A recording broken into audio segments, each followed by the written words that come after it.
뱃살 빼려고 밥을 적게 드시나요? 혈당 잡겠다고 채식하시나요? 그래도 여전하다면 더 이상 식습관의 문제가 아닙니다. 사실 많은 분들이 나는 의지가 약해서 맨날 해도 안 되라고 생각하세요. 하지만 절대 아니에요.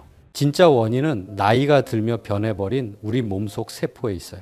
원래 세포는 말랑말랑합니다. 그런데 나이가 들면서 돌처럼 딱딱하게 굳어져 가요. 굳어버리면 아무리 좋은 음식을 먹어도 흡수가 되지 않고 노폐물은 쌓일 수밖에 없어요. 그래서 살은 빠지지 않고 혈당은 치솟는 거예요. 그런데 다행히도 이 굳어버린 세포 다시 말랑말랑하게 만드는 방법이 있습니다. 정말 간단해요. 아침에 마시는 소금물 한 잔이면 돼요. 하지만 진짜 효과를 느끼려면 반드시 정확한 방법으로 해야만 합니다. 가장 효과가 좋았던 레시피와 황금 비율을 전부 다 알려드리겠습니다. 일주일 안에 몸이 변화하는 게 확실히 느껴지실 거예요. 병원에서도 알려주지 않는 이야기 지금 시작합니다.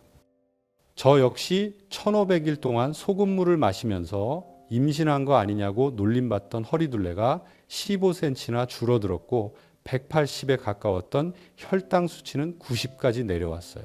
식단 관리를 열심히 한 것도 아니에요. 그냥 외식 조금 줄이고 걷기 운동만 일주일에 한 번 하는 게 다였거든요. 오늘 이 내용을 끝까지 보시면 소금물 한 잔으로 딱딱한 세포를 말랑하게 만드는 방법과 소금물의 효능 5가지, 그리고 죽염, 핑크솔트, 수많은 소금 중 도대체 어떤 것을 얼마나 먹어야 가장 좋은지 전부 다 알려드릴게요. 그리고 지금 이 순간에도 뱃살과 혈당 때문에 고생하고 계신 분들은 댓글에 본인 경험을 남겨주세요. 제가 꼭 읽어보도록 하겠습니다. 이런 유용한 정보가 더 많은 분들께 전해질 수 있도록 좋아요 버튼도 꾹 눌러주시고요. 자, 여러분 젊을 때 우리 피부를 한번 생각해 보세요. 손가락으로 살짝 누르면 탱탱하게 튀어오르고 꼬집어도 금방 원래대로 돌아왔죠. 그런데 지금은 어떤가요? 피부 꼬집으면 자국이 한참 남아있고 눌러도 천천히 돌아오죠. 이게 바로 세포가 딱딱해졌다라는 증거예요. 이건 피부만의 문제가 아니에요. 우리 몸 전체 세포가 다 이런 상태가 되어버린 거예요. 세포를 주방 환풍기라고 생각해 보세요. 환풍기가 녹이 슬어서 제대로 작동을 안 하면 어떻게 될까요? 기름때는 빠져나가지 못하고 신선한 공기는 들어오지 못하겠죠. 세포도 마찬가지예요. 세포가 딱딱해지면 필요한 영양소가 들어가지 못하고 노폐물도 나오지 못해요. 그러면 우리가 먹은 당분이 세포 안으로 들어가서 에너지로 쓰이지 못하고 혈액 속에만 둥둥 떠다니게 돼요. 이게 바로 혈당이 높아지는 이유예요. 그리고 이때 사용되지 못한 당분은 결국 지방으로 바뀌어서 뱃살로 쌓이는 거죠. 결국 정답은 이거예요.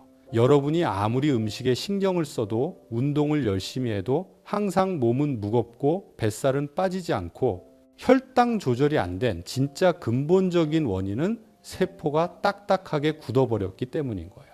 이걸 병원에서는 세포막의 유동성이 떨어져 인슐린 저항성이 증가했다고 말하죠. 이제 바로 본론을 말씀드릴게요.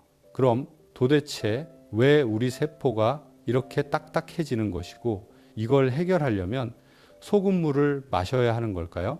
우리가 20대일 때 세포 기능을 100%라고 하면 50대가 넘어가면서 70%로 떨어지고 60대가 되면 60% 아래로 뚝 떨어져 버려요.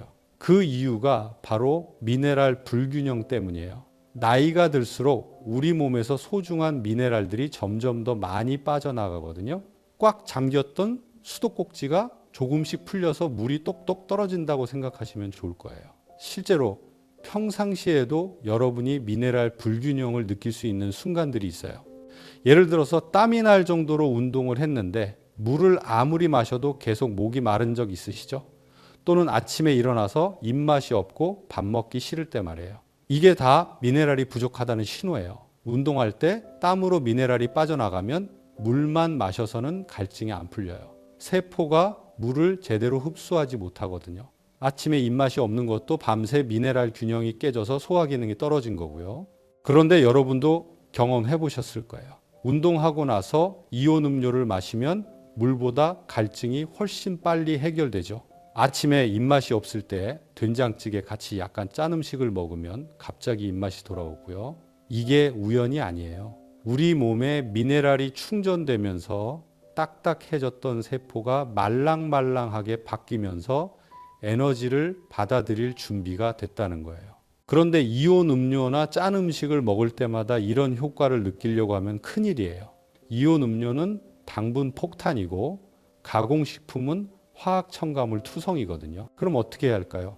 바로 이 미네랄들을 가장 자연스럽고 순수한 형태로 공급해주는 방법은 매일 아침 미지근한 물 한 잔에 소금 한 꼬집을 섞어 마시는 거예요. 밤새 굳어있던 세포에 생명수를 부어주면 세포가 다시 말랑해지면서 5가지 변화들이 생기기 시작합니다. 첫 번째 변화는 일주 안에 뱃살이 빠지고 만성 피로가 사라집니다. 우리가 음식을 먹으면 포도당이 혈액으로 들어가잖아요. 이 포도당이 세포 안으로 들어가야 에너지가 되는데 문제는 나이가 들면서 딱딱해진 세포막 때문에 포도당이 세포로 들어가질 못하는 거예요. 그러면 혈액 속에는 당이 넘쳐나는데 정작 세포는 굶고 있는 상황이 벌어져요. 혈액에 당이 많이 남아 있으면 우리 몸은 이걸 처리하려고 인슐린을 대량으로 분비해요. 인슐린의 주요 역할 중 하나가 남은 당분을 지방으로 바꿔서 저장하는 건데 이때 지방이 가장 많이 쌓이는 부위가 뱃살 부분이에요. 그래서 식사량을 줄여도 이미 혈액에 있는 당분들이 계속 복부지방으로 전환되니까 뱃살이 잘 빠지지 않는 거예요. 근본적으로 당분이 세포로 제대로 들어가지 못하는 문제를 해결해야 하는 이유가 여기에 있습니다. 동시에 세포는 에너지 부족으로 피로해져요. 연료는 혈액에 둥둥 떠다니는데 정작 엔진인 세포는 기름이 떨어진 상태인 셈이죠. 그러니까 조금만 움직여도 금방 지치고 하루 종일 무기력한 거예요. 그런데 소금물을 마시면 나트륨과 각종 미네랄이 세포막의 이온 통로를 활성화시켜요. 쉽게 말해서 세포의 문을 열어주는 거예요. 그러면 포도당이 혈액에서 세포로 쏙쏙 들어가면서 에너지로 전환돼요. 우리가 먹는 음식이 뱃살로 가지 않고 활동 에너지로 변한다는 말이에요. 제가 기억에 남는 환자분 얘기를 들려드릴게요. 68세 여사님이었는데 이분이 아침에 눈 뜨자마자 제일 먼저 하는 게 세탁기 돌리고 밥솥에 쌀을 씻어 앉혀놓은 다음에 걸레질 한번 하시는 겁니다. 그런데 거기서부터 이미 숨이 차요. 걸레질을 끝내고 잠깐만 앉아야겠다 하고 소파에 앉으면 그대로 꾸벅꾸벅 졸아버리고 정신 차려보면 어느새 2시간, 3시간 훌쩍 지나 있더라는 거예요. 더 속상한 건 뱃살이에요. 식사도 줄이고 고기 대신 채소 위주로 먹고 밥도 반 공기만 먹는데도 뱃살이 그대로입니다. 특히 치마 허리춤은 점점 더 조여오는데 체중계 숫자는 변하지 않으니 답답해서 한숨만 나왔습니다. 내가 게을러서 그런가? 나이가 드니까 원래 그런 건가? 스스로 자책을 많이 하셨다고 해요. 그런데 이분이 아침에 미지근한 물에 소금 한 꼬집을 넣어 마시는 습관을 들이면서 달라지기 시작했습니다. 처음 며칠은 잘 몰랐는데 일주일이 지나자 확연한 차이가 느껴졌습니다. 우선 아침에 몸이 덜 무겁습니다. 예전에는 세탁기 한번 돌리고 걸레질 조금만 해도 금방 소파에 쓰러졌는데 지금은 집안일을 한참 해도 앉아서 숨고를 여유가 생긴 겁니다. 무엇보다 허리띠가 점점 헐렁해지면서 뱃살이 왜 이렇게 줄었지? 스스로도 놀라셨다고 해요. 사실 뱃살이 줄어든 건 단순히 체중이 빠져서가 아니에요. 밤새 세포에 쌓여있던 불필요한 물과 노폐물이 빠져나가고 말랑해진 세포에 에너지가 들어가게 되니까 몸이 자연스럽게 가벼워진 거죠. 그래서 하루를 시작할 때부터 덜 지치고 생활하는 동안 조금씩 움직이는 양도 늘어납니다. 이 작은 변화가 쌓여서 더 많이 활동하고 지방을 타들어가는 선순환이 생긴 겁니다. 여사님은 요즘 이렇게 말씀하세요. 예전에는 집안일 조금만 해도 금방 지쳐서 소파에 드러눕곤 했는데 이제는 남편이랑 공원에 나가면 오히려 본인이 더 오래 걷는다는 거예요. 숨차고 피곤해서 늘 버거웠던 하루가 아침 소금물 한 잔으로 달라진 거죠. 두 번째 변화는 혈당이 안정되고 당뇨가 사라지는 거예요. 혈당이 높아진다는 건 피 속에 당이 넘쳐난다는 뜻이에요. 세포가 그 당을 제때 받아들이지 못하니까 혈액이 달콤한 시럽처럼 끈적해지는 거죠.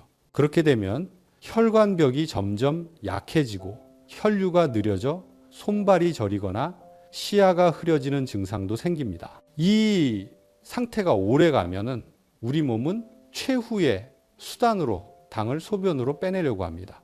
그래서 당뇨 환자분들이 소변에서 단내가 난다거나 이유 없이 물을 자주 찾고 밤에도 여러 번 깨서 화장실을 가는 일이 잦은 겁니다. 즉, 혈당이 높고 당뇨가 있다는 건 이미 몸이 당을 감당하지 못해 비상 조치를 하고 있다는 신호예요. 여기서 중요한 건 피 속에 떠도는 당이 세포 안으로 들어가서 에너지로 쓰일 수 있게 해야 한다는 겁니다. 그게 해결되지 않으면 혈당은 계속 높고 당뇨는 점점 악화될 수밖에 없어요. 아침에 마시는 소금물이 이런 문제를 바로잡는 데 도움이 됩니다. 소금 속에 나트륨과 미네랄이 세포막의 통로를 열어주면서 세포가 당을 받아들일 수 있는 힘을 되찾는 거예요. 그러면 피 속에 떠돌던 당이 소변으로 빠져나가는 게 아니라 세포 안으로 들어가 에너지로 쓰이게 됩니다.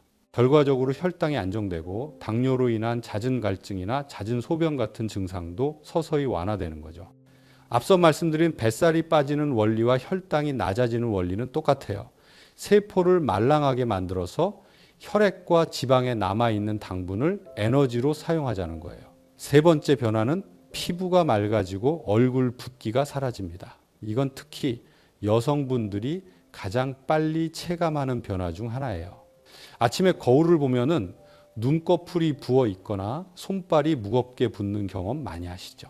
사람들은 보통 어제 짜게 먹었으니까 그렇다고 생각합니다. 젊을 때는 이 말이 맞아요.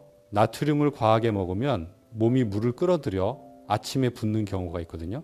그런데 50대 이후에는 상황이 달라집니다. 세포가 점점 단단해져서 원래 안으로 들어가야 할 물이 밖에만 고이게 돼요. 우리 몸의 수분은 세포 안과 밖 그리고 혈관 안에 적절한 비율로 분포되어 있어야 하는데 나이가 들면서 이 균형이 깨지는 거예요. 세포가 딱딱해지면서 세포 안으로 들어가야 할 무리 세포 밖 공간에 고여 있게 되거든요. 이게 바로 붓기의 원인이에요. 그런데 소금물은 이 문제를 완벽히 해결해 줘요. 소금 속 나트륨이 세포막을 자극해서 세포 안팎의 압력을 조절해 주니까 밖에 고여 있던 물이 다시 세포 안으로 들어가거나 혈관을 통해 신장으로 배출되는 거예요. 동시에 세포 안에는 필요한 만큼의 수분이 공급되니까 피부는 촉촉해져요. 마치 마른 땅에 물을 주면 생기가 돌아오는 것처럼 수분을 제대로 공급받은 피부 세포들이 탱탱하고 윤기 있게 변해요. 결과적으로 불필요한 붓기는 빠지고 세포는 촉촉함을 되찾게 되는 거죠. 그래서 며칠만 꾸준히 해도 아침마다 붓던 얼굴이 덜 붓는 걸 느끼게 되고 화장이 훨씬 잘 먹는 걸 느낄 수 있어요. 아침마다 손과 발, 얼굴이 퉁퉁 부어서 하루가 너무 힘들다고 하신 60대 중반 여사님이 계셨어요. 혹시 큰 병일까 싶어 걱정돼서 갑상선 호르몬 검사까지 받아봤지만 이상은 없었죠. 남편은 농담처럼 호빵맨 같다고 놀리는데 본인은 그 말이 상처가 돼서 아침 약속도 잘 안 잡게 되셨다고 해요. 얼굴이 커 보이니까 표정까지 어두워지고 사람들이 왜 이렇게 피곤해 보여? 라고 묻는 것도 괴로웠대요. 심지어 신발을 신을 때 발등이 붓는 바람에 걸을 때마다 아픈 날도 있었답니다. 야식도 끊고 저녁에 짠 음식도 안 먹는데 붓기는 전혀 나아지지 않으니 답답하고 억울할 뿐이었다고 해요. 이런 일 때문에 결국 내 몸이 왜 이렇게 된 걸까 하고 매일 고민이 깊어졌다고 해요. 그런데 이분이 아침마다 소금물을 한 잔씩 마시기 시작하면서 조금씩 달라지기 시작했습니다. 처음 며칠은 큰 차이를 못 느꼈지만 일주일이 지나자 거울 속 얼굴이 덜 부어 보였고 눈꺼풀도 한결 가벼워진 걸 스스로 느끼셨다고 해요. 2주가 지나자 가장 먼저 달라진 건 표정이었답니다.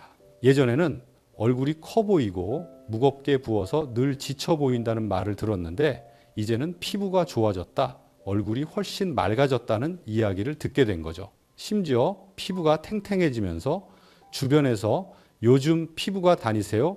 라는 말까지 들으셨다고 합니다. 지금은 신발 신을 때 발등이 눌려 아팠던 붓기도 많이 줄어들어서 산책이나 외출도 훨씬 편해졌습니다. 무엇보다 호빵맨 같다고 놀리던 남편이 이제는 얼굴이 확실히 좋아졌다고 먼저 말해줄 만큼 달라졌다고 합니다.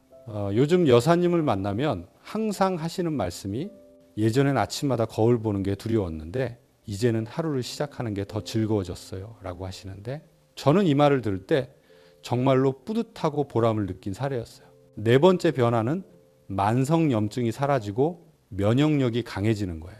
이건 좀 더 복잡한 과정이 작용해요. 여러분 혹시 이런 경험 있으세요? 이유 없이 종아리가 저리고 허리가 욱신거려서 병원에 갔는데 의사는 항상 아무 이상 없다고 하죠. 또 감기가 자주 걸리고 환절기만 되면 콧물이 훌쩍거리고 목이 칼칼해지죠. 심지어 작은 상처도 예전보다 훨씬 오래 걸려서 낫고 온몸이 무겁고 찌뿌둥한 느낌이 계속 든다고요. 이 모든 게 다 만성염증 때문이거든요. 그런데 만성염증이 생기는 가장 큰 이유가 바로 세포 안에 쌓인 노폐물 때문이에요. 우리의 세포가 점점 딱딱해지고 노폐물을 밖으로 밀어내는 힘이 약해지니까 쓸모없는 찌꺼기들이 혈관이랑 조직이 쌓이게 돼요. 이때 우리 몸은 이 썩어가는 찌꺼기들을 공격 대상으로 착각하고 백혈구를 보내는데 오히려 옆에 있던 정상 혈관과 세포들까지 죽어나는 거죠. 세포가 정상적으로 작동하면서 생기는 찌꺼기들이 제대로 배출되지 못하고 축적되는 거예요.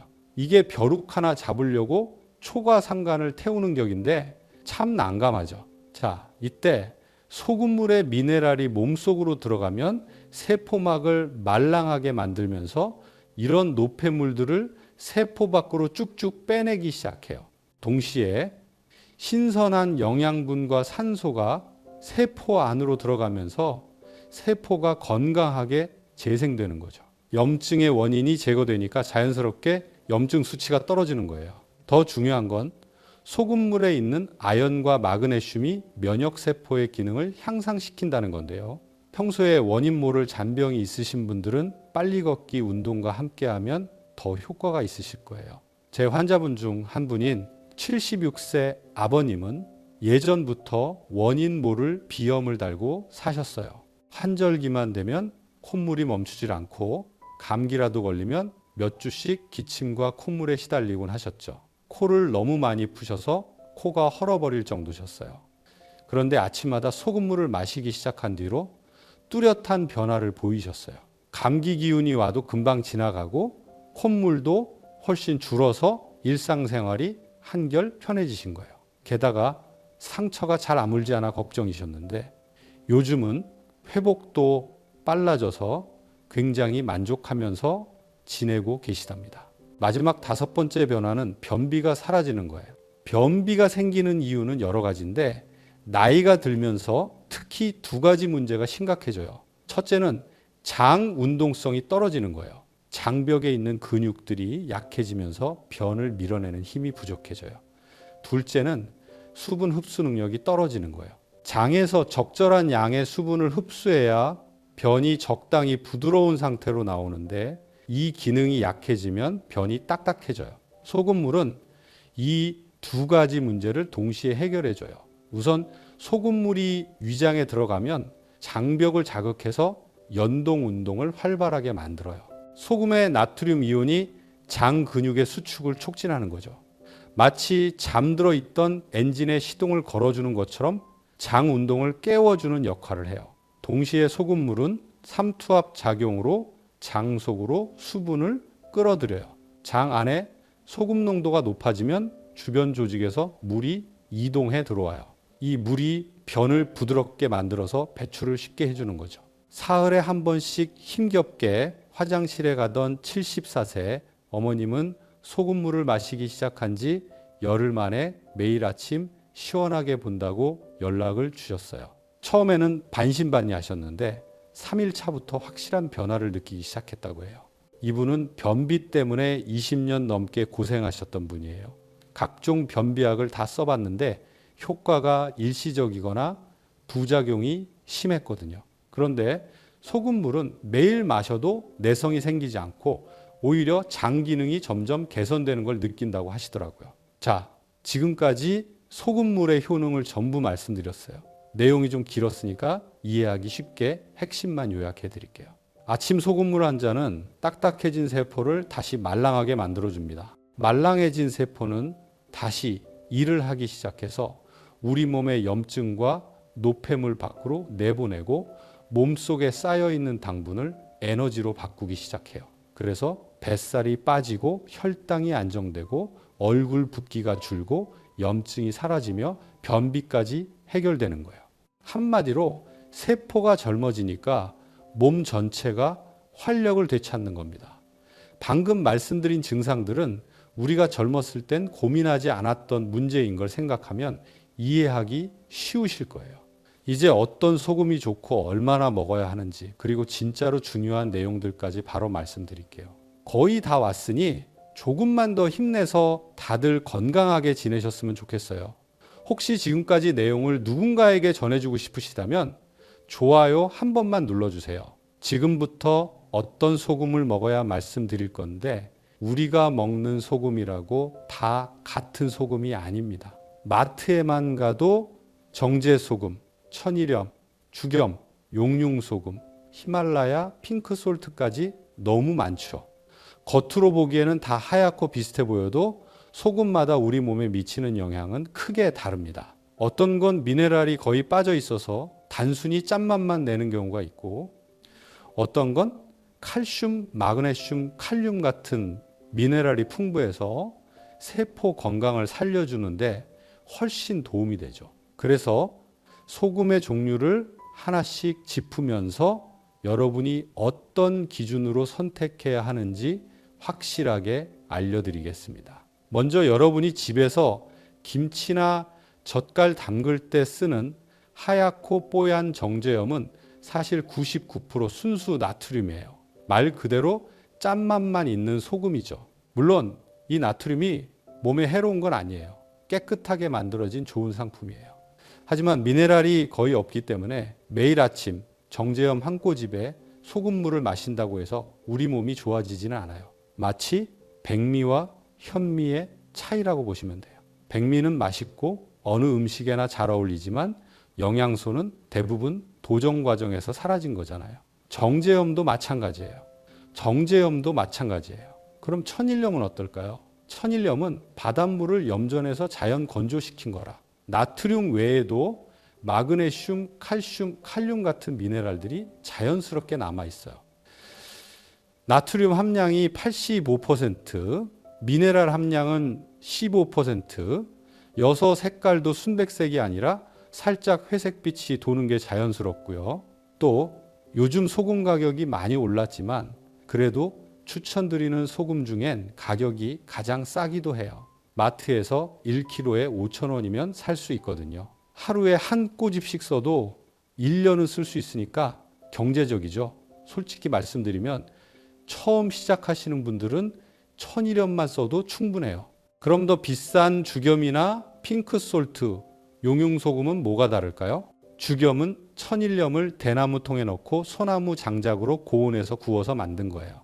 이 과정에서 불순물은 제거되고 미네랄은 더 농축돼요. 알칼리성도 높아져서 몸의 산성화를 막아주는 효과도 있고요. 확실히 좋긴 해요. 그런데 죽염을 만드는 과정이 알다시피 정말 복잡해요. 대나무를 자르고 그 안에 천일염을 넣고 황토로 입구를 막고 소나무 장작으로 800도에서 1000도까지 올려서 구워야 하거든요. 이 과정을 3번에서 9번까지 반복해서 만들어요. 그러니까 가격이 비쌀 수밖에 없는 거죠. 핑크솔트는 히말라야 산맥에서 채취한 암염인데 84가지 미네랄이 들어있다고 해요. 특히 철분이 많아서 그 특유의 핑크색이 나는 거예요. 이 소금이 특별한 이유는 2억 5천만 년 전에 바다였던 곳이 땅속 깊이 묻혔다가 산맥으로 솟아오른 지역이라 현재 바다의 오염과는 전혀 상관이 없다는 거예요. 그래서 미세 플라스틱이나 환경 오염 물질의 걱정이 적죠. 또 철분이 많아서 여성분들이 고려할 만한 부분이 있어요. 마지막 용융소금은 천일염을 복사열로 구운 건데 직화로 굽는 죽염이랑은 달라 중금속 걱정이 없고 해수를 완전히 빼낸다는 특징이 있어요. 그래서 그런지 풍부한 미네랄에 생각보다 맛도 깔끔하고 쓴맛이 없어서 좋아하시는 분들이 많아요. 이런 소금들이 각각 장점이 있긴 하지만 솔직히 말씀드리면 이런 프리미엄 소금들의 효과 차이는 그렇게 크지 않아요. 물론 좋긴 하지만 천일염의 2배, 3배 효과가 나는 건 아니거든요. 제가 직접 다 써봤는데요. 천일염으로 3개월 하시고 나서 죽염으로 바꿔보면 조금 더 좋은 것 같네 정도예요. 극적인 차이는 아니에요. 마치 일반 쌀과 유기농 쌀의 차이 정도라고 보시면 됩니다. 맛소금이랑 정제염만 드시지 않으면 어떤 걸 드셔도 무방해요. 그런데 이거 하나는 꼭 말씀드리고 싶은 게 있어요. 제가 1500일 넘게 소금물을 마시면서 깨달은 가장 중요한 건 이거예요. 편해야 오래 한다는 거죠. 처음에 저도 티스푼으로 소금을 떠서 물에 타서 마셨어요. 그런데 이게 생각보다 귀찮더라고요. 티스푼 꺼내고 소금 떠서 넣고 젓가락으로 저어야 하고 며칠 지나면 귀찮아서 안 하게 되더라고요. 그러다가 발견한 게 소금 그라인더예요. 물컵 위에서 한 바퀴만 돌리면 딱 적당한 양이 나와요. 젓가락으로 한두 번만 저으면 바로 녹고요. 이게 얼마나 편한지 몰라요? 특히 히말라야 핑크솔트가 그라인더 형태로 많이 나와 있어요. 가격도 많이 낮아져서 500g의 그라인더 세트가 10,000원 정도 하더라고요. 이거 하나면 1년 충분히 먹을 수 있는데 구성도 합리적이고 경제적이기도 하다는 생각이 들어요. 그래서 요즘은 그라인더형 핑크솔트를 주로 추천해요. 만약 국산인데 믿을만하고 괜찮은 소금을 찾으신다면 용융 소금도 괜찮아요. 맛도 괜찮고 영양 성분표도 믿을만 하거든요. 이렇게 말씀드려도 항상 어떤 소금 괜찮냐고 물어보시는 분들이 계셔서 화면 아래에 기준이 되는 소금 2가지 올려놓을 건데 절대 이거 살 필요는 없고 참고만 하신 다음에 나중에 마음에 드는 상품 생기면 구매해 보세요. 하나는 핑크솔트이고 하나는 용융소금 올려드렸어요. 죽염은 가격이 너무 비싸서 제외했습니다. 이제 마지막으로 가장 중요한 내용인 소금물, 언제 어떻게 먹어야 하는지 알려드릴게요. 본론부터 말씀드릴게요. 소금물은 무조건 아침에 일어나자마자 공복에 마셔야 해요. 왜냐하면 밤새 우리 몸에서 흘러나온 땀과 노폐물들의 나트륨, 칼륨, 마그네슘 같은 중요한 미네랄들이 체액과 함께 몸 밖으로 빠져나가 버리거든요. 그래서 우리가 이 미네랄들을 다시 채워야 하는데 밤새 비워진 위장 사이로 소금물 한 컵이 들어가면 온몸의 세포로 미네랄이 빠르게 채워지기 시작해요. 식사 직후에 마시면 흡수 속도가 현저하게 느려져 그냥 짠 음식을 먹는 것과 다름없으니 공복에 마시는 방법을 꼭 지켜주셔야 해요. 소금물을 먹는 양은 200ml 종이컵을 꽉 채운 정도에 소금 적게 한 꼬집이나 그라인더로 한 바퀴 돌려서 드시면 딱 좋아요. 이 정도가 우리 몸의 체액과 비슷한 농도이거든요. 사람에 따라 짠맛의 기준이 다른데 본인이 먹었을 때 약간 짭짤한 맛이 나야 돼요. 소금물을 만들었다고 해서 벌컥벌컥 마시면 안 돼요. 한 모금씩 입에 머금고 입안에서 한 바퀴 돌려준 다음에 삼키세요. 이렇게 하는 이유는 입안의 점막에서도 미네랄이 흡수되거든요. 또 침샘을 자극해서 소화액 분비도 도와주고요. 급하게 마시면 이런 효과를 놓치게 돼요. 한 컵을 마시는데 30초만 투자하세요. 내 몸 안에 세포가 깨어난다 생각하시면서 서둘지 마시고 천천히 음미하면서 드세요. 그리고 같이 먹는 물 온도는 미지근한 게 좋아요. 차가우면 위에 충격을 주고 소금도 잘 녹지 않아요. 그렇다고 뜨거우면 입안에 머금을 수가 없어요. 손으로 만져봤을 때 뜨겁다는 느낌이 안 들 정도면 충분해요. 이제 소금물의 효과를 높이는 추가 팁들을 알려드릴게요. 첫 번째로 소금물을 마신 후에는 20분 정도는 아무것도 먹지 마세요. 소금물이 충분히 흡수될 시간을 주는 거예요. 너무 빨리 다른 음식을 드시면 흡수 효율이 떨어지거든요. 20분이라는 시간이 길게 느껴질 수도 있지만 이 시간 동안에는 가벼운 스트레칭을 하시거나 하루 일정을 정리하시는 시간으로 활용하시면 좋을 것 같아요. 두 번째로는 하루물 섭취량을 평소보다 조금 늘리세요. 소금물을 마시면 자연스럽게 갈증이 날 수 있어요. 이건 몸이 수분 균형을 맞추려는 정상적인 반응이니까 이때 물을 충분히 마시는 게 좋아요. 하루에 1.5리터에서 2리터 정도가 적당해요. 한 번에 많이 마시지 마시고 조금씩 자주 마시시는 게 좋습니다. 세 번째로는 매일 규칙적으로 같은 시간에 마세요. 우리 몸은 리듬을 좋아하거든요. 매일 같은 시간에 마시면 몸이 그 리듬에 맞춰서 더 효율적으로 흡수하고 활용하게 돼요. 알람을 맞춰두시는 것도 좋은 방법이고요. 처음에는 까먹기 쉬우니까 스마트폰 알람이나 메모를 활용해 보세요. 네 번째로 가장 중요한 건데요. 최소 3개월은 꾸준히 하세요. 세포막이 변화하고 몸이 적응하는 데는 시간이 필요해요. 하루 이틀로는 큰 변화를 기대하기 어렵거든요. 최소 3개월, 가능하면 6개월은 꾸준히 해야 확실한 효과를 볼 수 있어요. 처음 한 달은 큰 변화를 못 느끼실 수도 있지만 포기하지 마시고 꾸준히 계속해 보세요. 마지막으로 소금물을 시작하신다면 이 주의사항을 꼭 들으셔야 합니다. 안전이 가장 중요하니까 꼼꼼히 들어보세요. 먼저 고혈압약을 드시거나 신장 질환이 있으신 분들은 반드시 담당 의사와 상의하고 시작하세요. 소금물 자체가 나쁜 건 아니지만 기존에 드시던 약물과 상호작용할 수 있거든요. 특히 이뇨제를 복용 중이시거나 신장 기능이 많이 떨어진 분들은 더욱 주의가 필요해요. 혹시 신장 기능이 정상의 30% 이하로 떨어져 있다면 소금 섭취에 매우 민감할 수 있으니까 의료진과 꼭 상의하시기 바랍니다. 그 다음에 소금물을 시작하면 처음 3일에서 5일 정도는 소변을 더 자주 볼 수 있어요. 이건 몸에서 불필요한 수분과 노폐물을 배출하는 과정이라 정상적인 반응입니다. 몸이 새로운 변화에 적응하고 있는 거거든요. 일주일 정도 지나면 자연스럽게 적응되니까 걱정하지 마세요. 다만 외출하실 때는 미리 화장실을 다녀오시는 게 좋겠죠. 특히 처음 시작하는 주에는 중요한 약속이나 긴 외출 전에 이런 점을 미리 고려해 두시면 좋을 것 같아요. 만약에 소금물을 마시고 나서 속이 쓰리거나 메스꺼운 느낌이 든다면 즉시 중단하고 물을 많이 드세요. 이런 증상이 나타나는 건 소금 농도가 너무 높거나 위산이 과다한 상태일 수 있어요. 이럴 때는 며칠 쉬었다가 훨씬 더 적은 양부터 다시 시작해 보시거나 의사와 상담해 보시는 게 좋겠어요. 몸이 보내는 신호를 무시하시면 안 돼요. 그리고 혈압약이나 당뇨약, 기타 만성질환 약을 드시는 분들은 소금물과 최소 30분 이상 간격을 두고 드세요. 소금물이 약효 흡수에 영향을 줄 수 있거든요. 가장 안전한 순서는 이런 거예요. 아침에 일어나서 소금물을 먼저 마시고 30분 정도 기다린 다음에 평소 드시던 아침 약을 드시거나 아침 식사를 하시는 거예요. 이렇게 하면 소금물도 제대로 흡수되고 약물도 영향받지 않아요. 임신 중이거나 수유 중인 분들은 소금물을 피하시는 게 좋아요. 나트륨이 부종을 악화시킬 수 있고 태아나 모유에도 영향을 줄 수 있거든요. 임신이나 수유 기간에는 몸의 호르몬 균형이 많이 변하기 때문에 추가적인 나트륨 섭취는 권하지 않아요. 신부전이나 기타 심장 질환이 있으신 분들은 나트륨 섭취에 특히 민감해요.